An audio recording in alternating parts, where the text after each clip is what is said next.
about his honeymoon night and a phone call that he received in the middle of the night.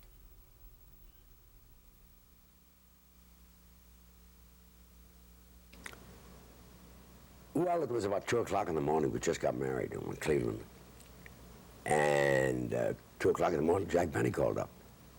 And I knew his voice right away. He said, "Hello, George." I said, "Send up some bacon and eggs, 2 orders of bacon and eggs," and I hung up. Half hour later, Jack Benny called up again. He said, "George," I says, "you forgot the potatoes." I hung up. Half hour later, in came 2 orders of bacon and eggs and potatoes.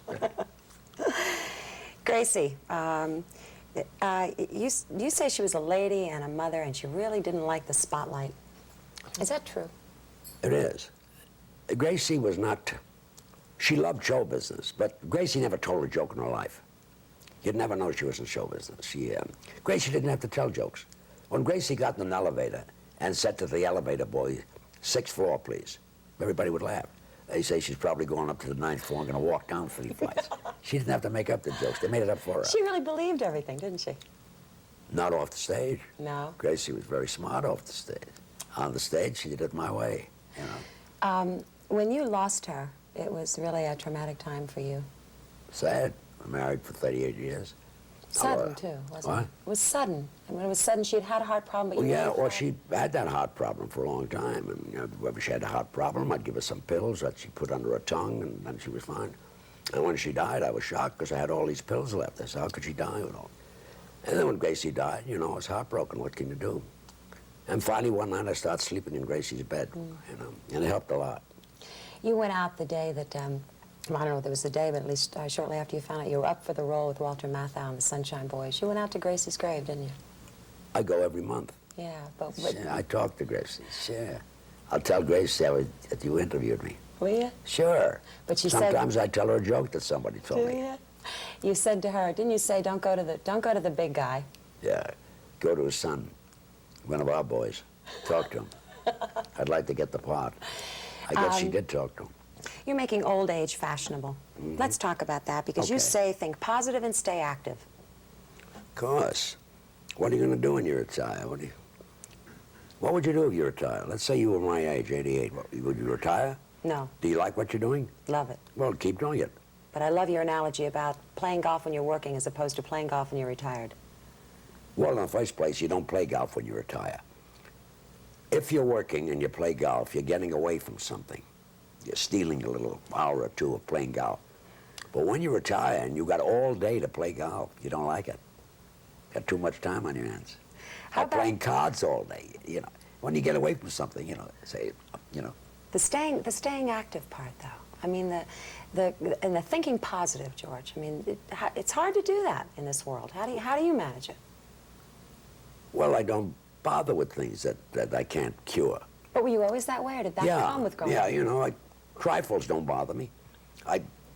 Trifles don't bother me, and if I got a big problem, I let somebody else solve it. Whatever, his business. I pay him and he solves it. If I got a problem, I don't take it to bed with me. If I do, I make her get out. Yeah.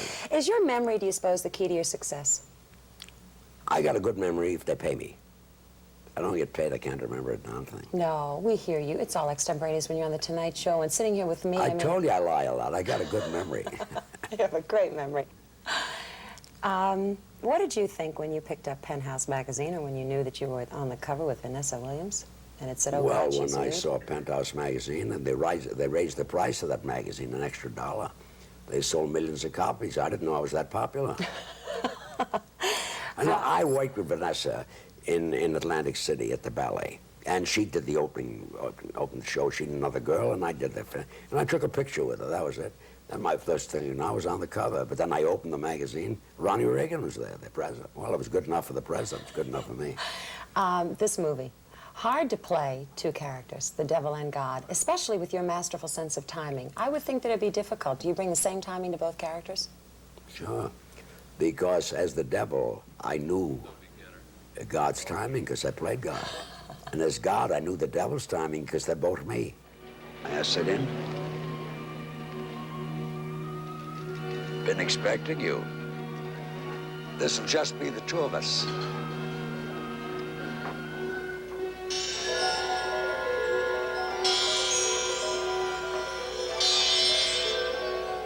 isn't it always? We haven't played for quite a while. 10 of spades is bent. Oh, so it is. Can't fool you. What kind of feedback do you get playing God? Especially with the first one. What do you want? A lot of people think I am. A lot of kids. Kid called me up at the club once. He said he would like to speak to God. So they put me on the phone. Is this God? I says, yeah. 6-year-old kid. He says, we're playing baseball tomorrow, God.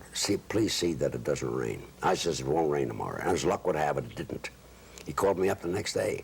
He says, thanks, God, but we lost. Telephone call for the Lord. Will the Lord please go to a house phone?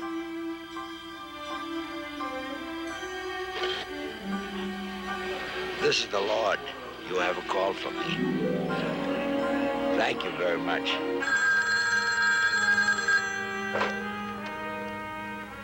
Hello? This is him. Him who? Him? This is Tobit. I recognize your voice. Look out your window.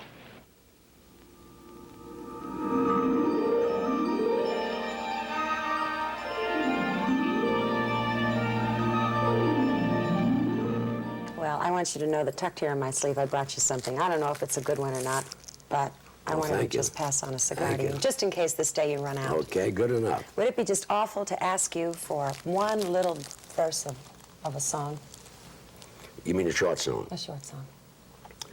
Place park scene dark, place park scene dark, great big moon is shining through the trees. Cast to me you sounds of kisses floating through the breeze. That's the finish. It's a short song. Thank you, George. Okay. Great to see you. You bet.